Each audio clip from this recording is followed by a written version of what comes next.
Hello everyone welcome back to my YouTube channel. तो आपण मानक समस्त को मिस राउत यूट्यूब चैनल को मुझे स्वागत करुच्ची।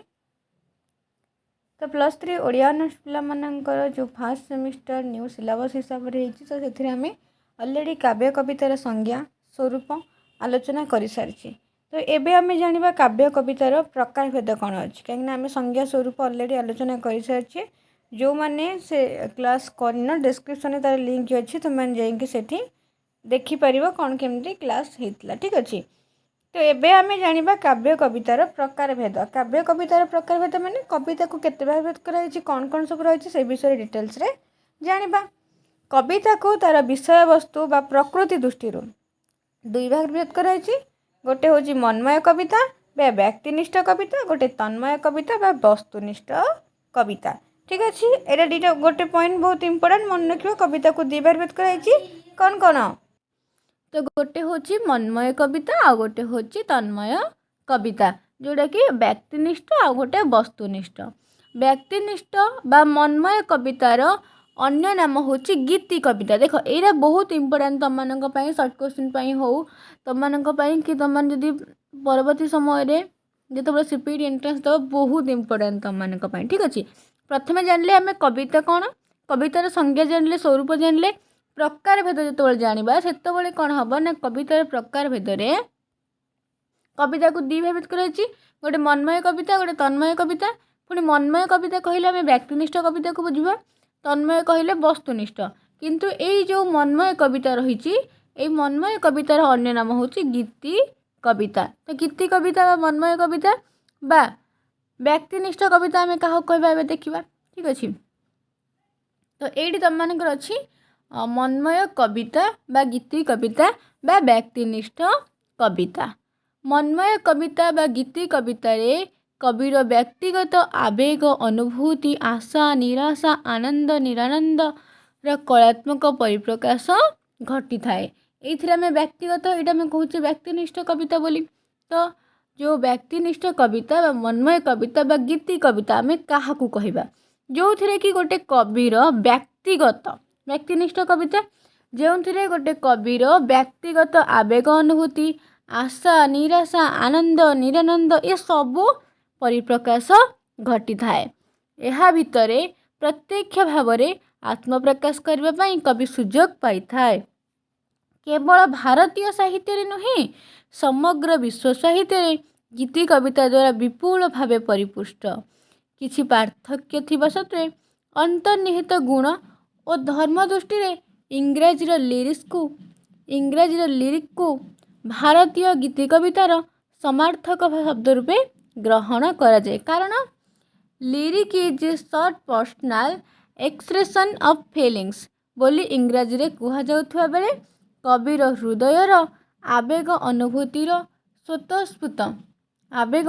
स्वतःस्फूर्त गीतिमय तथा संक्षिप्त परिप्रकाश ही भारतीय साहित्य रे गीति कविता।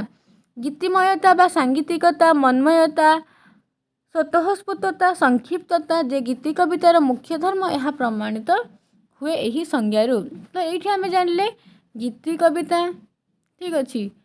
व्यक्तिनिष्ठ कविता बा मनमय कविता एतिक आम जानीगले।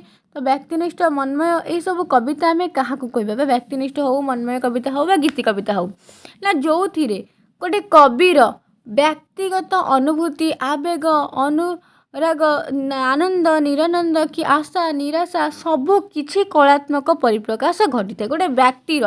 जेहेतु आम ताकू कौन कौचे व्यक्तिनिष्ठ।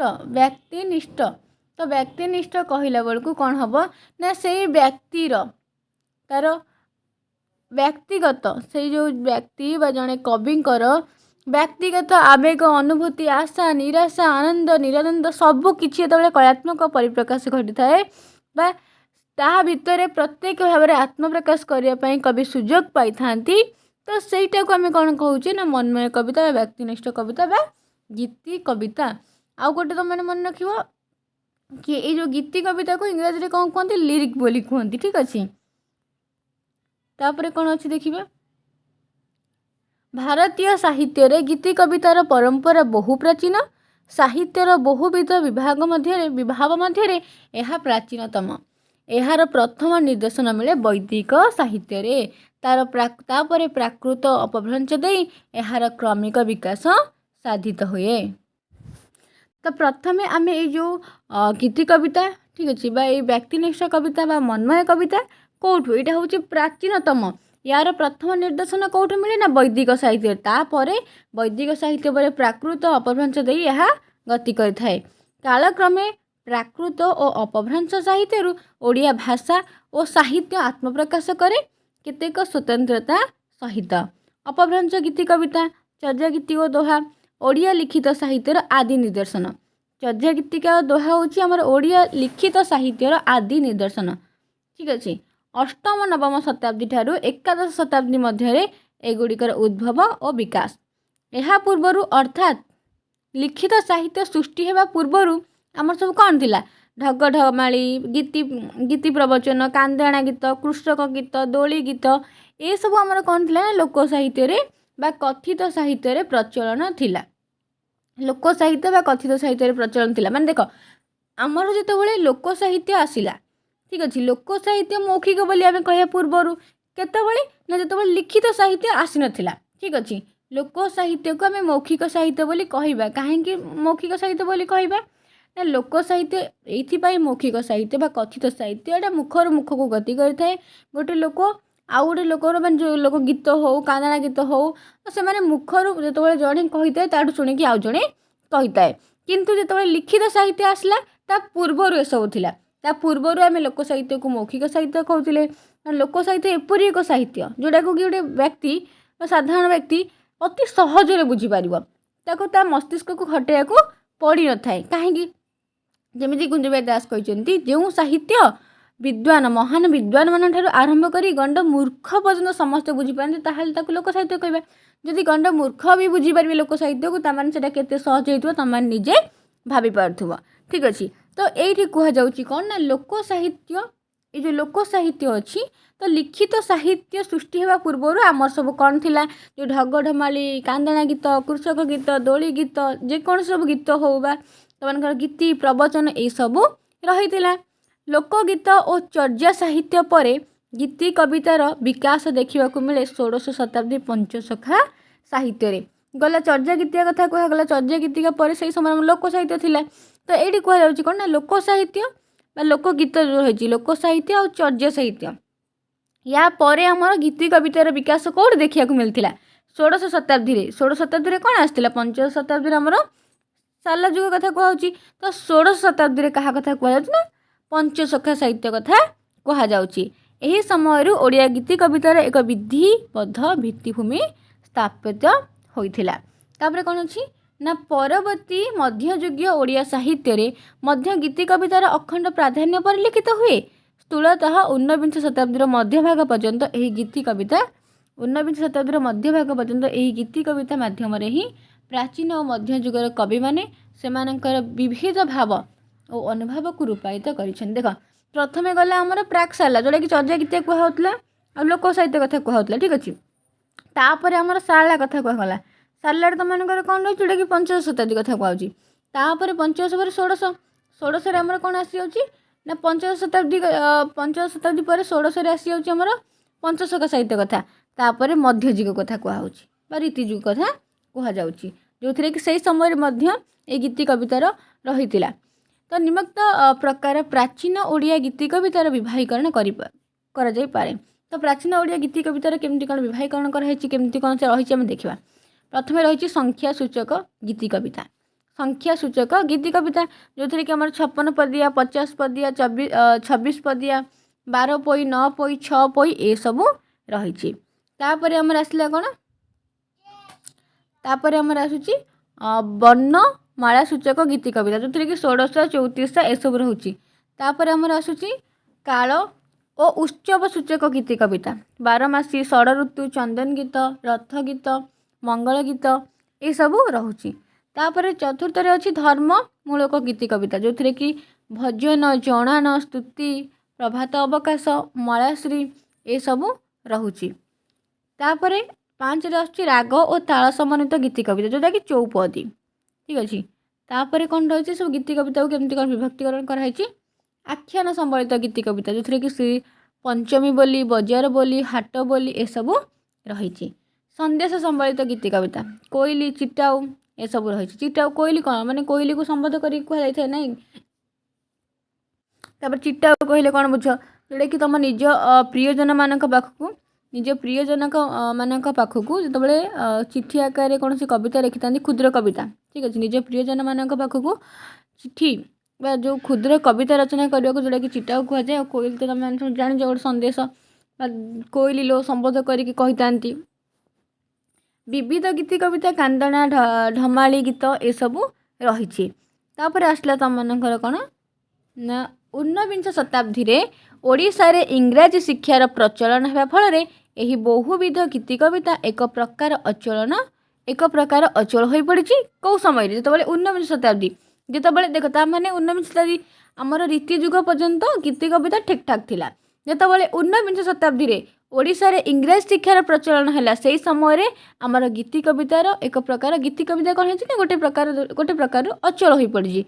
इंग्राजी साहित्य प्रभाव रे पाश्चात्य गीति कवितार विविध रूप अनुकरण करा जाय आधुनिक जुगर कवि मानक द्वारा ओडिया रे गीति कविता रचित होइछि।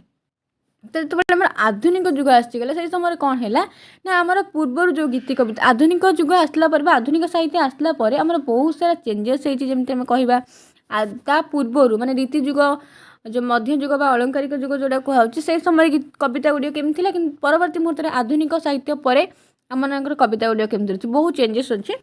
तो सेमती कहुच्छी माने पूर्वर जो गीति कविता गुड़िक जो आधुनिक जुगर कवि मान द्वारा ये सब कौन है ना ओडिया रे गीति कविता रचित होती। माने कौन होची ना इंग्राजी साहित्यर प्रभाव में पाश्चात्य आम सब पाश्चात्य अनुसरण कर सब लिखिले। तो जहाँफल कि कौन है ना से समय जो सब गीति कविता गुड़िक तार बहुत अचल हो जाए। अचल कौन है ना आम आधुनिक साहित्य आधुनिक जुगरे से मैंने सब कौन कर जो कवि मैंने थे से इंग्राजी साहित्य पाश्चात्य सब अनुकरण अनुसरण करके लिखिले। आधुनिक काल में रचित गीति कविता को यार विषय वस्तु अनुसार विभिन्न भाग में विभक्त कराई जमीक चिंतामूलक कविता, भक्तिमूलक कविता, देश प्रेममूलक कविता, प्रेममूलक कविता, शोक गीत, प्रकृतिमूलक गीत कविता, चतुष्पदी कविता, संबोधन गीति, लघु बैठक कविता ए सब रही। कौन ना तुम आधुनिक समय जो आम गीति कविता गुड़िक सब पूर्वर गीति कविता गुड़िक अचल हो गला आधुनिक समय से सब पाश्चात्य साहित्य पाश्चात्य को इंग्राजी साहित्य पर जो आसला जो पाश्चात्य साहित्य को अनुसरण कर सब काव्य कविता गुड़िक लिखिले। से समय गीति कविता को विभिन्न भाग में विभक्त कराई प्रेममूलक हो, देशमूलक हो, चिंतामूलक हो, प्रकृतिमूलक हो एमती विभिन्न भाग में विभक्त कराई। तो ये मुझे तुम कही पिला माने तुम तो बहुत लंग क्वेश्चन हो बहुत बड़ लंग क्वेश्चन हो तुमको तो एत सारा लिखबार नहीं। तुम जदि क्वेश्चन बोलला काव्य कवितार संज्ञा स्वरूप लिख केवल संज्ञा लिख माने प्रथमे तुम लिखिदेव कौन ना कविता कौन काव्य कविता कौन दर्शेब तापर ता संज्ञा को लिख संज्ञा लिख सारापर स्वरूप को लिखिदेव जदि एति पढ़ला संज्ञा स्वरूप। जदि संज्ञा सहित प्रकार सहित पढ़ला कौन लिख ना प्रथमे जमती कविता कौन लिख है काव्य कविता कौन लिख तार संज्ञा लिख तापर जदि स्वरूप पचे न तो स्वरूप कहीं लिख से प्रकार भेद लिख। तो प्रकार भेद तुमको दर्शाइर अच्छी गोटे मनमय गोटे तन्मय व्यक्तिनिष्ठ गोटे वस्तुनिष्ठ। तो वस्तुनिष्ठ व्यक्तिनिष्ठ को पुणी व्यक्तिनिष्ठ कविता आम क्या कहवा ताको टिके लिखिदेल ठीक अच्छे ताकू लिखि सारापर कौन कर ना ता भर जो डिवाइड सब हो जो एमती विभिन्न भाग में ये सब एत भी वर्णना कर लिखनी खाली दर्शेब कि एमती एमती माने एतिक भाग में व्यक्तिनिष्ठ कविता को विभक्त कराई बाकी ता भितर एत सारा दर्शाइला बेलू तुम बहुत लंग क्वेश्चनटे हो जमीक ये आधुनिक समय जो चिंतामूलक कविता तो चिंतामूलक कविता कौन ये कहुई आम टे जाना बट तुम मैंने एत सारा लिखे तुम बहुत लंग क्वेश्चनटे हो जहाँफल कि तुम आउ कि क्वेश्चन अटेंड कर भाभी चिंतिक से लिख। चिंतामूलक कविता कौन ना यह मुख्यतः दर्शन भित्तिक ए कवि जीवन और जगत संबंधी निजर व्यक्तिगत जो भावचेतना को रूप दे था कवि भितर थिबा उच्च दार्शनिक चिंताधारा ए प्रकाशित हो हृदय बेगर स्पष्ट। तापर तुमको यहाँ गला देश प्रेममूलक ताकू देखीदेव पीडीएफ तो समस्त पाखे रही ना आम टेलीग्राम रे जॉइन हो जाओ से पीडीएफ अच्छी जाकि खाली सर्च कर निहाती भाव में पाइज ठीक अच्छे। तापर तुम मानकर हूँ प्रेममूलक कविता सेमती कौन प्रेम विरह ए सब को लेकिन जो सब कविता रचना कराई बेसिकाली तुम पाइब मायाधर मानसिंह जेहेतु मायाधर मानसिंह को प्रेम कवि बोली कहुए। तापर तुम मानकर अच्छी प्रकृति संबंधी कविता सेमती कौन प्रकृति को लेकिन जो रचना कराई जमीक आम कहवा गंगाधर मेहर रही चिलिका सेमती प्रकृति को लेकिन तापर नंदकिशोर बलंकर रही कुंतला कुमार सावतर रही शोक गीति शोक मान जोटा कि कौन व्यक्ति माने आत्मीय व्यक्ति बा देशर विशिष्ट व्यक्ति एमानकर सब कौन वियोग जो कविता रचना कराई थाए तो से आमर कहार कहार देखा भक्त कवि मधुसूदन देखा शोक लहरी माया मानसिंह मायाधर मानसिंह बापूजी गोपप्रयाणे तो ये सब कविता रही। तापर आम देखा चतुष्पदी कविता कौन चतुष्पदी कविता यह 14टी पाद बा पंक्ति विशिष्ट एक कविता। चतुष्पदी में कवि निजर मनर भाव को 14 धाड़ी रे 14 पादरे वर्णना करथांती चतुष्पदी कविता। ठीक अच्छे तापर यहीपरि भाव में तुम मानकर मनमय कविता बा व्यक्तिनिष्ठ कविता सरीज तापर आसीज तन्मय कविता बा वस्तुनिष्ठ कविता तुम जिते सर्ट करके लेखिब। ठीक अच्छे मनमय कविता सरीगला तापर आसला तन्मय कविता बा वस्तुनिष्ठ कविता आकु मध्य विभिन्न भाग में विभक्त कराई कौन कौन ना ओडिया वस्तुनिष्ठ कविता बा तन्मय कविता को मुख्यतः 7 भाग में विभक्त कराई गोटे महाकाव्य गाथा कविता रूपक कविता नीति कविता व्यंग कविता लालिका नानाबाया गीत एमती 7 भाग में विभक्त कराई। देखिए महाकाव्य कौन महाकाव्य कौन पिला माने काव्य महाकाव्य ए सब बहुत सारा तुमको रही कवितार कलेबर क्षुद्र किंतु महाकाव्य विपुलकाय पद्य रचना कविताटा क्षुद्र कहीं सीमित शब्द माध्यम कवि जड़े व्यक्ति निजर मनोभाव को प्रकाश करता है किंतु महाकाव्य नाई महाकाव्यटा आम बड़ होता है। प्राच्य और पाश्चात्य उभय साहित्य महाकाव्य एक महान साहित्य कृति प्राच्यर महाकाव्य पाश्चात्य साहित्य एपिक नाम परिचित। प्राच्य महाकाव्यर लक्षण रही कौन लक्षण स्वरूप निर्देश करछन्ति किए दंडी रुद्रट हेमचंद्र विश्वनाथ कविराज प्रमुख बहु प्राचीन भारतीय आलंकारिक माने एमती तुम आ भितर सब रही जमीक आम कह विश्वनाथ कविराज कही महाकाव्य प्रथम द्वितीय इत्यादि सर्ग माने प्रथम द्वितीय कहीं महाकाव्य आम 8टी कि 7टी सर्ग भितर रही अधिक हम ना महाकाव्यटा तो प्रथम द्वितीय सर्ग आकार में जार रचना ताकू महाकाव्य कहुए। प्रथम द्वितीय इत्यादि सर्ग आकार में जार रचना ताकू महाकाव्य बोली किए कहती विश्वनाथ कविराज कहती से जड़े देवता नायक हेबे अथवा धीरतर गुणयुक्त कुलीन क्षेत्रीय नायक हेबे अथवा वंशरु जात कालीन बहुत राजा नायक हेबे बोली एथिरे कहा जाउछि। तापर से कौन कौन सब रही महाकाव्य इम्पोर्टेंट ना श्रृंगार वीर शांत मध्य गोटे रस श्रेष्ठ बा ये 3टी रस मध्य गोटे रस को अधिक प्राधान्य दिखाई थाए आउ सब रस थाए किंतु गोटे रस को अधिक प्राधान्य दिखाई थाए। प्रथम जो महाकाव्य आरंभ कराए से कौन होता है आशीर्वाद पूर्ण वचन प्रथम नमस्कार ए सब कराई थाए। तापरे कौन सी काव्य खल निंदा और सर्जनकर प्रशंसा रही है प्रथम बा आरंभ ठीक अच्छे 8 सर्ग अधिक हेब देख ये पूरा डिटेल्स रे बहुत भल भाव गोटे गोटे पॉइंट करके दे देछि कि आरंभ कौन हम शेष कौन हम जमीक सर्ग महाकाव्य प्रथम द्वितीय कर्म प्रथम द्वितीय कर्म ठीक अच्छे 8 रु अधिक सर्ग विशिष्ट हेब सेगुड़िक अति क्षुद्र अति दीर्घ हेब नाही। तापर सर्गर आरंभ कौन रोच खल निंदा नमस्कार आशीर्वाद वस्तु तापर सज्जन प्रशंसा ये सब रही है एमती सब डिटेल्स अच्छी तुम मैंने सब पढ़ ठीक अच्छे जहाँ भी डिटेल्स अच्छी पढ़ यहाँ हूँ तुम मानकर प्राच्य दृष्टि केमती कौन महाकाव्य तापर पाश्चात्य कथा कह पाश्चात्य सब जमीक आरिस्टोटल कहते कौन महाकाव्य जी भी सब कहते देखो ये पीडीएफ टी पठेदेवी ग्रुप अलरेडी ग्रुप अच्छी तुम चाहिए देखिपार। तापर कौन रही ना नीति कविता रही रूपक कविता रही तो यहाँ हूँ आम पढ़ुचे जो कवितार प्रकार भेद कौन पढ़ुचे कवितार प्रकार भेद डिटेल्स सब कवितार प्रकार भेद रही तुमको बस खाली टिके खोजिकी ना ये तो अच्छी खाली इम्पोर्टाट बाहर करके तुम कौन कर लिख तुम मानकर नोट जमीक मुझे कहि गाथा कविता। गाथा कविता कौन? गाथा कवितार इंग्राजी रूप हूँ बालाड। बालाड शब्दटीर उत्पत्ति फरासी बालाड बा नृत्य शब्दरू। प्राचीन काल में नृत्य गीत माध्यम जो कविता को गान कराउथला ताहा बालाड बा गाथा कविता नाम परिचित थिला। माने कौन गाथा कविता कौन ना प्राचीन काल में जोड़ा कि नृत्य आ गीत माध्यम जो कविता गान कराउथला ताहाको आमे बालाड बा गाथा कविता कहउथिले। किंतु वर्तमान इतिहास पुराण लोककथा बा किंबदंती गृहीत जेकोसी कहानी बा आख्यायिका को सरल भाषा और सावलील शैलीयुक्त कविता प्रकाश करागले ताहाको गाथा कविता कहबा। आमे जे प्राचीन कथा देखिया पिला माने तो प्राचीन काल में नृत्य गीत माध्यम जो कविता सब रचना कराउथला ताहाको आमे गाथा कविता कहउथले। किंतु वर्तमान कथा कहबा वर्तमान रे समय रे इतिहास पुराण लोककथा किंबदंती जो सब कहानी आसुची सेही कहानी को जदि सरल सावलील शैलीयुक्त कविता प्रकाश कर जाए तेबे ताहाको आमे गाथा कविता बोली कहबा। जमितिक गाथा कविता आमे यदि कहबा प्राचीन ओडिया साहित्य बसा दासंकर कैलास चौतीसारे हर पार्वती बह वर्णित यहाँ एक गाथा कविता भाव में ग्रहण कर बलराम दासंकर बौला अध्याय जशवंत दासंकर गोविंद चंद्र खुदुरुकुणी ओषारे तपई तो ये सब उपाख्यान रही गाथा कविता कहीं आम कहूचे ना प्राचीन सिना तुम मानकर कौन थी नृत्य गीत माध्यम जो कविता रचना करते कहुए कि बर्तमान आम कहले इतिहास पुराण किंबदंती ये सबू जो सब पौराणिक आख्यायिक कथा गुड़िक अच्छी आम सावलील सहज सरल भाषा आम प्रकाश करवा कविता माध्यम तेज गाथा कविता बोली कहुए।